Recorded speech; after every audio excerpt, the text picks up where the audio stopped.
Hey guys, International Stacker here. Welcome to my video. I'm going to quickly move this 100 ounces of silver, that's 100 ounces, out of the way. And I'm going to get into this video, which is really cool. And let me bring my camera up here. I'm going to get into this box. So many of you know, the reason why I'm International Stacker is I literally travel the world buying gold and silver. But one of the reasons I travel so much is from my normal job. I work emergency management and some homeland security type work around the world. Now, you all know I've been actively involved nonstop in the hashtag beer flu. I don't dare say the actual name of what's going on because I will get censored. That's how YouTube rules, unfortunately. But I want to be careful with unboxing this because I definitely don't want to mess up what's in here. But this is the start of a few videos that I'm going to do for you to teach you how to protect yourself from CBRN events, chemical, biological, radiological, nuclear, without breaking the bank. Without breaking the bank. Usually, professionally, it costs tens of thousands of dollars to prepare. I'm going to show you how to do it for a fraction of the cost. One stacker on a journey to find silver. International Stacker. But please first, subscribe to my channel. 70% of you are not subscribed to watch my videos. Also too, please smash the like button, help me beat the YouTube algorithm. Let's get into here. I'm gonna pull out some items out of this box. I'm gonna tell you where I got them. I'm gonna tell you the pros and cons, and this is just the first unboxing video. I'm gonna do a few other videos using these materials with firearms, using these materials just in general if I didn't have firearms, and how to protect yourself and your family should the worst happen. And you guys, whoop, might have to blur that. You guys, the reason we prepare is like not, I mean, it might never happen, but the reason we prepare is if it happens, we're prepared for it. We can respond, we can save our lives, our family's lives, etc. So I'm gonna pull these boxes out of here. I gotta flip this over on the ground. Oh, this is gonna be cool. Oh, this is gonna be super cool. So, let me lower my camera here a little bit. Okay, so, first off, I wanna give a big shout out to Mira Safety for sponsoring this video. And I'm gonna show you what I got, how you can prepare, and how it's gonna cost you a fraction of what it costs for governments. So the first thing we need to talk about when we're talking about preparing for CBRN events is what's called PPE, personal protective equipment. Now, respiratory is one of the most important things because you can get chemicals on your skin and you can decontaminate and survive. You can even get it in your eyes. You might just be blind. But if you breathe in contaminants, you are in trouble. There's no undoing breathing in contaminants when talking about CBRN events. So I've got here two different styles of respirators that I'm going to show you and I'm going to walk you through. And they're both offer the same level of protection, but they both have very different applications. And they do come with canteens, so I've been drinking out of the coldest water thermos here, and it actually is pretty cool. So thanks to Coldest Water for that. Link is in the description below. But these masks actually make it so you can drink when you're wearing them. Now, if you're in a real CBRN type event, normally if you're a responder, you're gonna have limited time in the hot zone, warm zone, etc. You're gonna take shifts, etc. But if you're running through the wastelands, it's an SHT enough scenario and you're using this as a citizen, you are gonna be most likely in the areas for much longer, which is why it's important to have a way to hydrate yourself. And by the way, if you like any of these products I'm about to show you, which are extremely affordable, there is a link in the description below. Not only do you get a discount, but it gives me a kickback to my channel. So thanks for supporting. So the first mask here is called the CM6M Protective Mask. Now, the unique thing about this mask is it has like a panorama view, right? So nearly It's probably 270 degrees, but like nearly a 300, I'm not 360. I meant to say 180. 180 degree. Anyway, some sort of degree. But it's got a wide field of vision is my point, okay? It's rubberized. It's got a mesh backing, which is very comfortable for your head. I've been in suits, guys, with PAPRs, which are powered air purifying respirators. I've been in SCBAs, which are self-contained breathing apparatus. And this is a air purifying respirator, so it purifies airs and uses a filter system. So there's no refilling of air tanks, no batteries, etc. And you see here, this is how we're going to hook up the water and the different canisters when we get there. So this is the CM6M protective mask. Now, I also have a CM7M protective mask. And again, it's going to be the same level of protection. And look, it's got the mesh and everything, but this is designed for firearms or freedom seed dispensers, right, guys? Because we can't even say that name on YouTube. This is made so you can look through optics, you can shoulder a rifle easier, where you can still do that with this, but it's a lot harder. You know, you can't get right up on an optic. So this is specifically made for shooting and militaries. And by the way, professional militaries do use this mask. I forget which ones. I think it's some Eastern Bloc countries. I'll throw it up on the screen. But there are some professional militaries that actually use this mask. And again, you can get these both very affordable. I'll put the prices up now. But I mean, for that price, you can get the same level of protection as a military. Another important aspect of these masks is they have speech diaphragms. One of the hardest things when you're in full gear, CBRN gear, is communicating with people, your partners. And if these did not have speech diaphragms, the only way you'd be able to do it is with like a throat mic. So the fact that you can speak to people in these is huge, and you don't need the mic systems. Also, this type of rubberized material is critical because it helps to prevent the penetration of what's called a tick or a CWA. A tick is a toxic industrial chemical, and a CWA is a chemical warfare agent. So you can have ticks if like a train derails and there's hazardous materials that are going for industry, pesticide plants, etc. Where there's chemical warfare agents, you're talking about, you know, like blistering agents, blood agents, nerve agents, you know, things like cyanide, mustard gas, etc. Okay, so that's an important factor there. So we have the masks, but you're still not safe. You see this? We need to plug in a filter. Another reason why I absolutely love Mira safety is the shelf life on these filters. So let me go ahead and cut this open. I might fast forward this part. I forget exactly, but I believe the shelf life on these, and I'll put it on the screen, is like 20 years.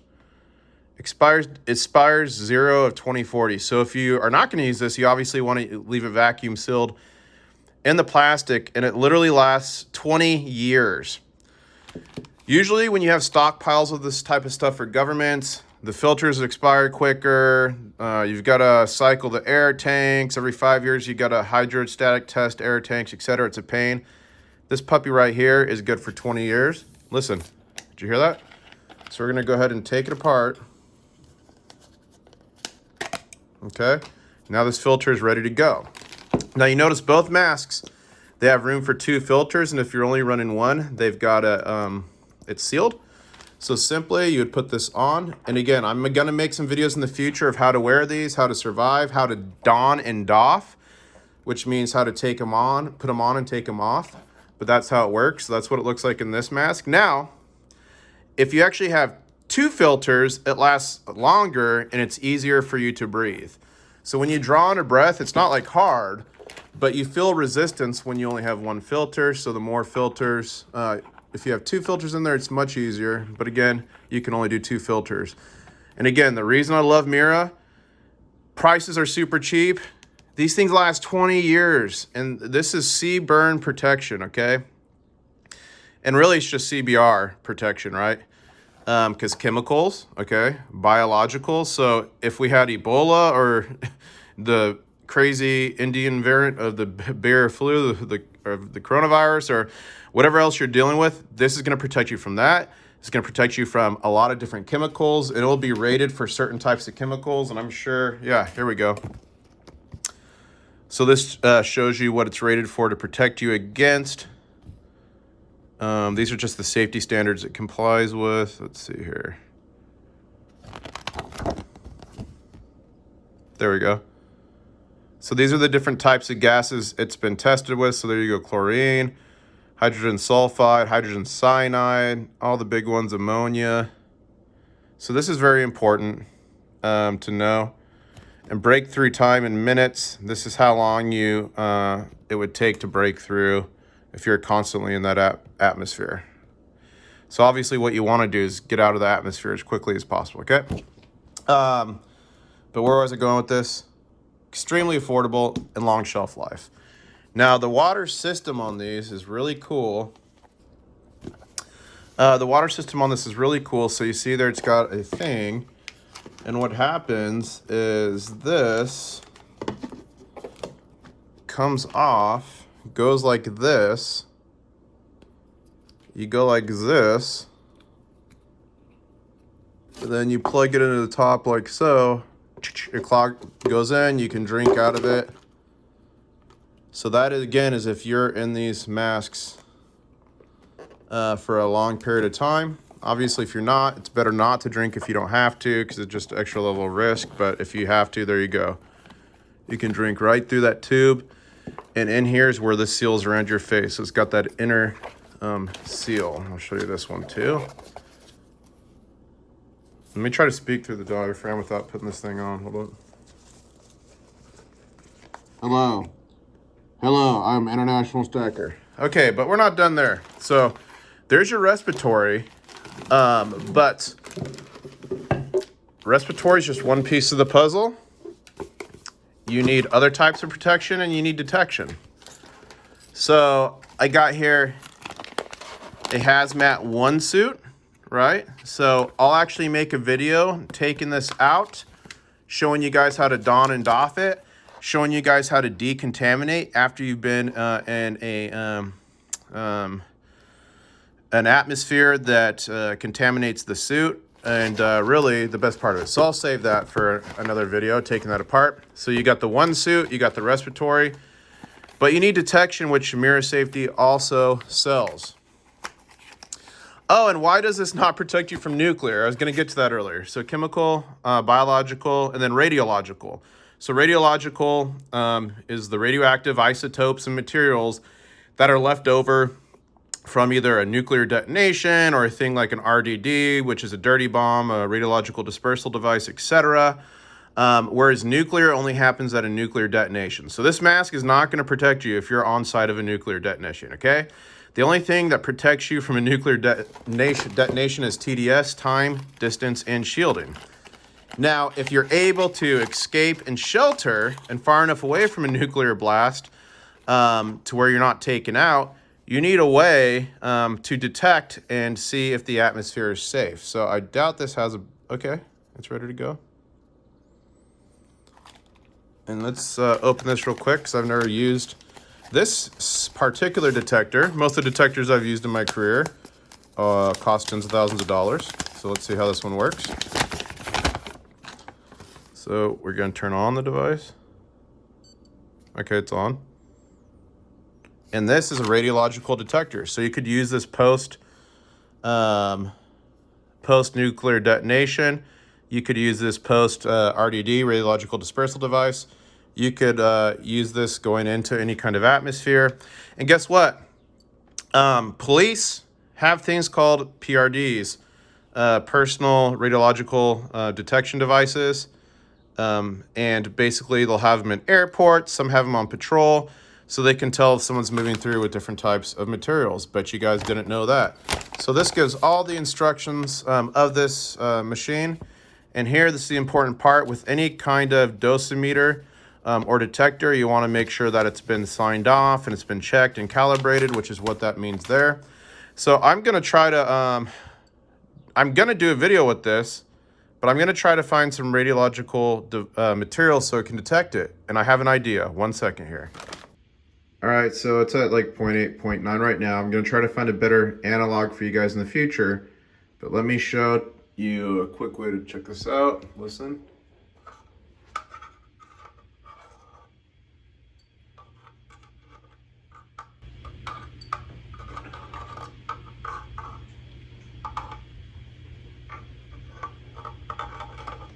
Come on.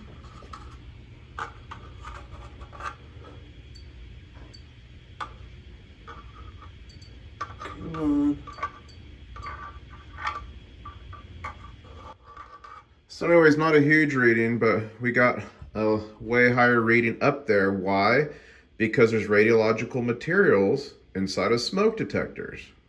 But I can get some analogs, and I'm gonna make a video to show you how to use a detector, also referred to as dosimeters, and how to use them, how to scan people. And if you were contaminated, you could use this to make sure you're properly decontaminated before you doffed or took off your gear and went into your clean area. I'm gonna do videos on the areas of a contaminated zone, which is hot zone, warm zone, cool zone. I'm gonna talk about the CRZ, which is the chemical reduction zone, all this different type of stuff. And you guys, I'm not reading off a script. This is just out of my head, okay? So I'll make videos on detectors and also videos on prophylactics. This actually I have since I was in Saudi Arabia, and I always carry this around with me. This is ThyroSafe, it's potassium iodide. This puts the good iodine in your thyroid so it doesn't absorb the radioactive iodines that come from a radiological event. You should never take this unless you're actually in an incident that you need to, because it is really harsh, okay? But potassium iodide, I'm gonna talk about all kinds of different stuff. So let me know if you're pumped, let me know if you're excited. I just thought I'd bring some of my expertise to you all and teach you some stuff I literally do around the world. And, you know, I do all hazards, okay? So I don't just do CBRN type stuff, I do all hazards. But, you know, I do have a background in it. I was in charge of a level A CBRN response team for a major city and country, building that program from scratch. I used to be a HAZWOPER instructor back in the day, so I do know what I'm talking about. So I'm gonna get into the nitty gritty on some future videos, but this is my first unboxing video. And again, a big shout out to Mira Safety. Link is in the description below to where you can go and check them out.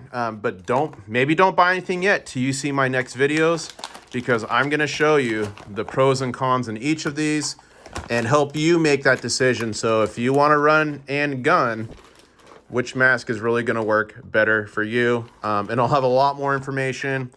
And if you guys want more scientific stuff, let me know. I can definitely whip out a PowerPoint. Hopefully that's the only thing I'm whipping out, but I could definitely whip out a PowerPoint and really get into the nitty gritty on some of this stuff, and maybe I will on the next video. So, and by the way, Mira Safety, I believe, does sell ThyroSafe as well. This is mine. So a big shout out to Mira Safety. Very cool videos coming in the future. I'm gonna take a sip of water. And I guess I'll say, catch you on the next one. One stacker